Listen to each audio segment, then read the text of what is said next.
Hello guys, welcome my vlog. It's me, Romalyn Cherry.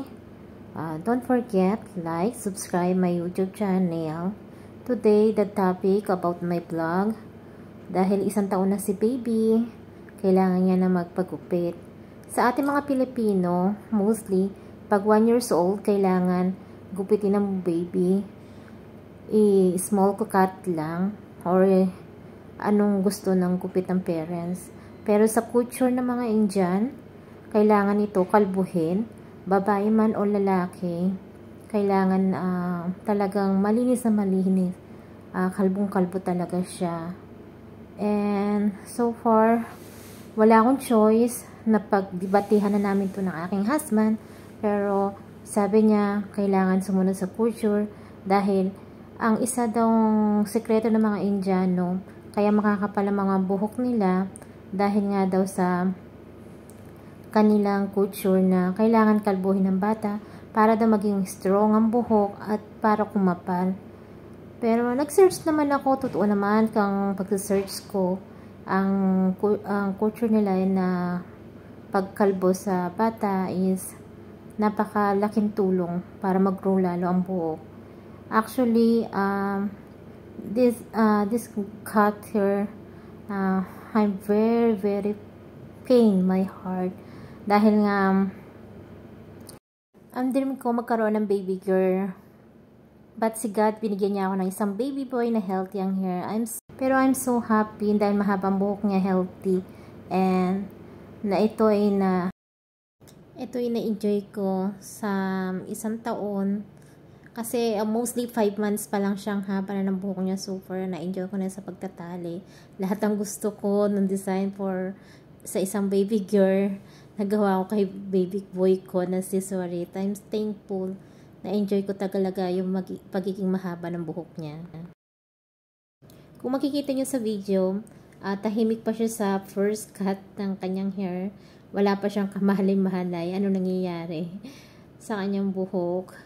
And napakakapahalata na siya, kaya nagiging aliga na siya.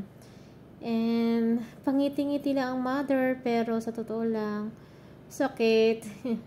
Naiiyak ako talaga dyan, sa totoo lang naiiyak ang mother. Naiiyak ako talaga dyan bilang isang ina na makita mo yung dream mo na mahaba ang buhok niya, tapos biglang puputulin, di ba? Ang sakit. Pero okay lang yan. Para sa kanya naman yan. Kaya happy ako. Actually, magayumat ako dyan kasi umiyak talaga ako na sad talaga ako. Sad talaga ako kasi nga dahil sa kanyang status, nakakalbuhin na siya. And I wish sana hindi magtampo kanyang buhok nawa na humaba pa to at maging maganda pa lalo ang kanyang buhok. Guys, kaya nag-voice record lang ako dahil maingay talaga dyan siya sa shop, dahil maraming customer din and hindi maganda sa background. Kaya and then lahat ng feelings ko ngayon na sinasabi ko para alam nyo kung ano nangyari that time yang sa first cut hair ng aking baby na si Swarit.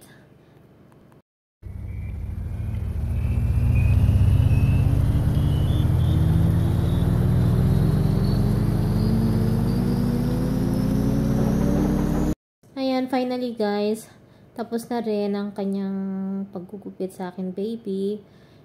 And kung makikita niyo sa mukha ng baby ko, very sad siya talaga. It's true, sad talaga siya kung makikita niyo siya sa personal. And ayaw niya na magpagupit. Sabi ko sa guy, it's okay na wag nang tanggalin na masyado. Pero sabi ng guy, kailangan pa rin ayusin para yung maganda ang pagkakagupit sa front. Kasi sa totoo lang, mabalbon talaga si baby Swarit hanggang sa noo niya meron siya mga balahibo. And nag-i-starting na siya na umiyak kasi nakita niya sa salamin ang kanyang itsura rin, sa totoo lang. And sad.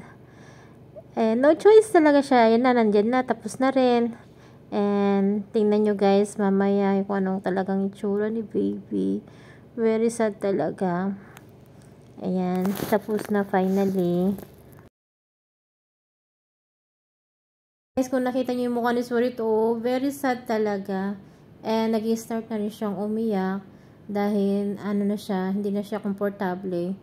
Yan. Sa last minute siya sa umiyak. Kung kailan tapos na doon siya umiyak. And naramdaman niya na kasi na nawala na. Kalbo na siya. Guys, hindi ko na kinuhanan ng video yung pagbibigay namin sa tao.